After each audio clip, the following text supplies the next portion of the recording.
শুভ সকাল বন্ধুরা, ড্যাফোডিলস গার্ডেনে আপনাদের সকলকে স্বাগত জানাই। আজকে আমি প্রধানত যে গাছটি আপনাদের সঙ্গে শেয়ার করব সেটা হচ্ছে আপনাদের অতি পরিচিত এবং ভীষণ আপনাদের ভালো লাগার একটি গাছ, সেটা হচ্ছে লাকি বাম্বু। দেখুন, আমরা প্রত্যেকেই লাকি বাম্বু ভীষণ পছন্দ করি, যে যার ক্ষেত্র থেকে।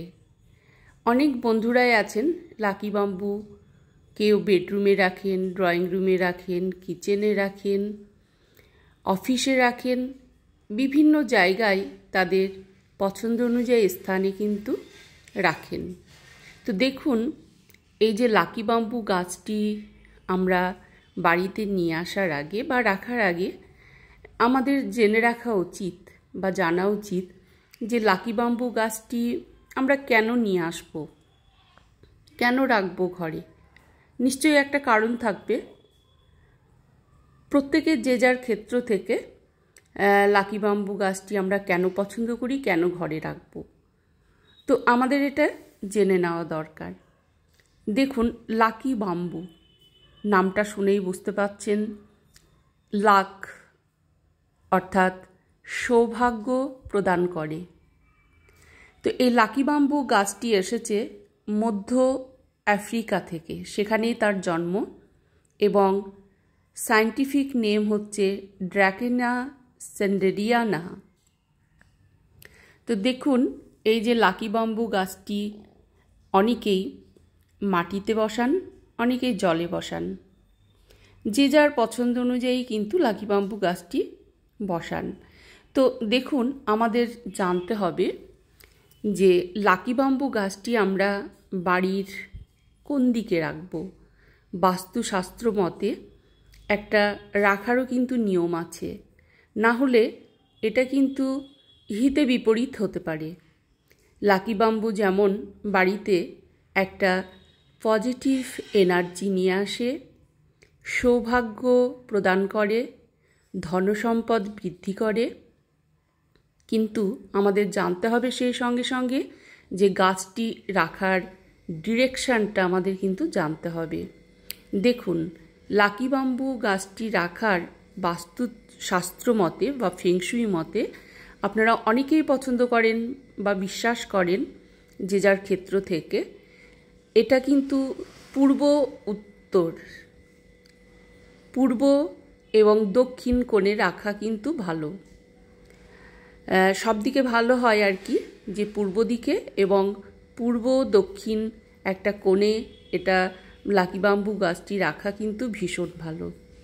তো আমাদের জানতে হবে গাছটি ভালো রাখার বছরের পর বছর ধরে আমরা কিভাবে রাখবো। গাছটি যদি আমরা জলে রাখি, গাছটিকে আমরা 1 সপ্তাহ পর পর জলটা পাল্টাবো, যেটা আমাদের খাওয়ার জল, ভালো জল আর কি, যেটা আমরা খাই প্রতিনিয়ত, সেই খাবার জলটা কিন্তু আমরা দেব। এবং আমরা যারা স্টোন রাখি আর কি পাত্রে, তাদের উচিত সপ্তাহে 1 দিন জলটা পাল্টিয়ে স্টোনগুলো ভালোভাবে পরিষ্কার করে রাখা।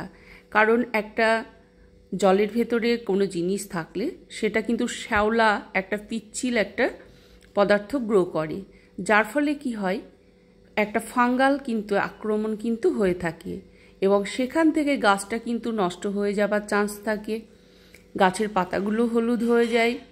তো দেখুন বন্ধুরা, আপনারা যারা জলে রাখেন এবং স্টোন দেন, তারা প্রতি সপ্তাহে কিন্তু 1 দিন করে জলটা পাল্টিয়ে নেবেন এবং স্টোনগুলো পরিষ্কার করে নেবেন। এবং দেখুন, আপনারা যদি বছরের পর বছর ভালো রাখতে চান, আপনারা সপ্তাহে 1 দিন করবেন। প্রত্যেকের বাড়িতে অ্যালোভেরা গাছ আছে, অ্যালোভেরা গাছের ডালটা কেটে ভেতরের যে জেলটা আছে সেই জেলটা আপনারা কিন্তু বের করে, জেলিটা, সেটা কিন্তু জলের ভেতরে দিয়ে দেবেন। তো এইভাবে গাছটি ভালো রাখা যায়। আবারও আর একটা জিনিস আপনারা ঘরোয়া উপায়ে করতে পারেন, সেটা হচ্ছে 1 টুকরো দারচিনি নিয়ে আপনারা জলের ভেতরে দিয়ে দিলেন এবং 1 সপ্তাহ থাকলো সেটা, এবং তারপরে আবারও পাল্টিয়ে দিলেন এইভাবে আপনারা ঘরোয়া উপায়ে আর কি ভালো রাখতে পারেন। আর একটা কথা দেখুন, এই যে গাছটি যেহেতু ঘরের ভেতরে থাকে, আপনারা প্রতিনিয়ত করবেন কি, একটু স্প্রে করে দেবেন পাতায়। এই যে ধুলোবালি পড়ে সেখান থেকে একটা ফাঙ্গাল অ্যাটাক হয়, আপনার গাছটা কিন্তু ফ্রেশ থাকবে। এবং যে বন্ধুরা রাসায়নিক পছন্দ করেন তারা ওয়াটার সলিউবল এনপিকে অর্থাৎ নাইট্রোজেন, পটাশিয়াম, ফসফরাস, এই যে এনপিকে সমরেশিওতে ওয়াটার সলিউবল যেটা থাকে, আপনারা 1 থেকে 2 ফোঁটা আপনারা কিন্তু জলের ভেতরে দিয়ে দেবেন, তাতে আপনাদের গাছটা কিন্তু ভালো থাকে। এখন কথাটা হলো যে আপনারা লাকি বাম্বু গাছটি মাটিতে রাখবেন না জলে রাখবেন। আচ্ছা, সেক্ষেত্রে বলি, আপনারা যদি ঘরে রাখতে চান জলে রাখাটাই শ্রেয়, এবং আপনারা যদি ছাদ বাগান ওপেন জায়গায় যদি রাখতে চান তাহলে সেখানে মাটিতে করাই শ্রেয়। কিন্তু আপনাদের মনে রাখতে হবে গাছটি যাতে পূর্ব দিকে থাকে এবং পূর্ব দক্ষিণ কোণে থাকে, আদারওয়াইজ অন্যদিকে আপনারা রাখবেন না, তাহলে কিন্তু একটা হিতে বিপরীত রেজাল্ট কিন্তু হতে পারে। আপনাদের এই যে লাকি বাম্বু গাছটি অনেক লেয়ারের পাওয়া যায়, 2 লেয়ার 3 লেয়ার, সেখানে কিন্তু দামটা ডিপেন্ড করে লেয়ারের উপরে। 2 লেয়ারের দামটা একটু বেশি, 3 লেয়ারের তার থেকে একটু বেশি, এবং এইভাবে 5-7 অবধিও কিন্তু লেয়ার কিন্তু পাওয়া যায়। তো আপনারা যে যার পছন্দ অনুযায়ী আপনারা নিতে পারেন, রাখতে পারেন। দেখুন, এই যে 2 লেয়ার যে লাকি বাম্বুটা আছে সেটা হচ্ছে আপনার ঘরে ধনসম্পদ বৃদ্ধি করে, সুস্বাস্থ্য বজায় রাখে, পজিটিভ এনার্জি নিয়ে আসে। এইবার কথাটা হলো, আপনি 2 লেয়ার গাছটি রাখলে এটা কিন্তু ভীষণই ভালো। এবং আপনি যদি মনে করেন গাছটি কাউকে গিফট করবেন, 2 লেয়ার গাছটি কাউকে গিফট করবেন না।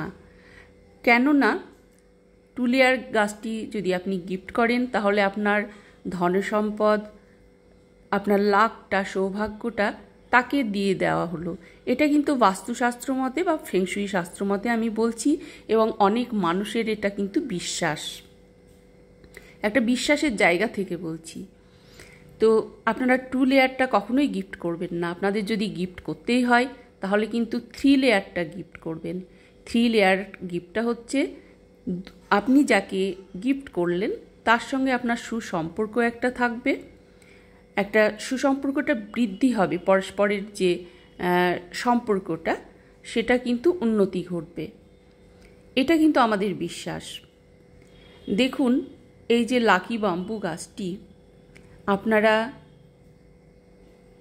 মানে অত্যন্ত পছন্দ করেন, আপনাদের পছন্দ অনুযায়ী অনেকে কিন্তু লাকি বাম্বুর যে সিঙ্গেল স্টিকগুলো আছে সেগুলো ঘরে রাখতে পছন্দ করেন, বা দামটা কম সেটা আপনারা রাখেন এবং অনায়াসে ভালো থাকে। কিন্তু আমি আপনাদের সাজেস্ট করব যে আপনারা লেয়ার যুক্ত যে লাকি বাম্বুগুলো আছে, আমি যেটা দেখাচ্ছি আপনাদের, এই ধরনের লাকি বাম্বুটা আপনারা কিন্তু ঘরে নিয়ে আসুন। 2 লেয়ার 3 লেয়ার, বিশেষ করে সাজেস্ট করব 2 লেয়ারটা রাখার জন্য। এটা কিন্তু আপনাদের ঘরে যে সৌভাগ্য আছে, যে পজিটিভ এনার্জি আছে সেটাকে ডাবল করে। অর্থাৎ আপনারা 2 লেয়ার গাছটি কিন্তু ঘরে রাখতে পারেন। এটা প্রত্যেকটা জায়গাতেই কিন্তু মানানসই। দেখুন, কেউ ওয়াশিং মেশিনের উপরে রাখা যায়, টিভি ইউনিটের পাশে রাখা যায়, কেউ জানালায় রাখেন, কেউ টি টেবিলে রাখেন, কেউ ডাইনিং টেবিলে রাখেন, কেউ ফ্রিজের উপরে রাখেন, যে যার পছন্দ অনুযায়ী রাখবেন বা রেখে থাকেন আর কি। কিন্তু আপনাদের খেয়াল রাখতে হবে গাছটি যাতে, আমার দেখুন বেডরুমে যে গাছটি দেখানো হচ্ছে আমার কিন্তু পূর্ব দিকে আছে, আমি কিন্তু অলওয়েজ এটা পূর্ব দিকেই কিন্তু রাখি। আপনারাও কিন্তু চাইবেন যে গাছটি যাতে পূর্ব দিকে থাকে। তো আপনারা লাকি বাম্বু গাছটি নিয়ে আসার আগে আপনাদের জেনে নিতে হবে যে আপনারা গাছটি কেন নিয়ে আসছেন, কেন বসাচ্ছেন, এবং নিয়ম কানুনগুলি জানতে হবে যে আপনি কোন দিকে রাখবেন, কেন রাখবেন, সেটা আপনাদের কিন্তু অবশ্যই জানতে হবে। তো দেখুন বন্ধুরা, লাকি বাম্বু গাছটি সম্বন্ধে আপনাদের আমি বিশদে আলোচনা করলাম বা জানালাম। হয়তো অনেক বন্ধুরা আছেন লাকি বাম্বু ঘরে রাখেন, অথচ কিন্তু তার সম্পর্কে কিন্তু খুব একটা তথ্য জানেন না। তো আপনাদের সঙ্গে শেয়ার করলাম, আমি যতটা জানি আর কি ততটা আপনাদের মাঝে আমি শেয়ার করার চেষ্টা করলাম। অনেকের অনেক মত থাকতে পারে, বিভিন্ন জনের বিভিন্ন ধরনের মত থাকতে পারে। আমি কেন রাখি, কিভাবে রাখি এবং বছরের পর বছর গাছটি